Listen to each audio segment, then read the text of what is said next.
All right, we're going to bring one knee in towards the chest. Bring it so it stacks over the hip. We'll place the block on top of the knee, bring the elbow to the block. Reach the opposite hand forward, squeeze the block for 5, 4, 3, 2, 1. Switch legs. We'll grab the block, switch legs, put the block on the top. Again, we'll start with the same side, find a connection. Elbow comes to meet the block so the knee doesn't pass over hip. Reach with the opposite hand for 5, 4, 3, 2, and 1. For a twist, we're going to bring the block up. Again, bend the knee so it does not pass over the hip. We'll bring the block to the knee, and this time bringing the opposite elbow to the block. Squeeze the block. The free hand will reach overhead, finding length, just as the free foot does.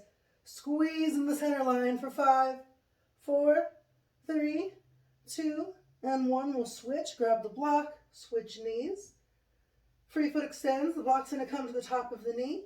Elbow is going to come the opposite elbow now to meet the block. Free hand reaches overhead. Squeeze in the center for 5, 4, 3, 2, and 1. Release.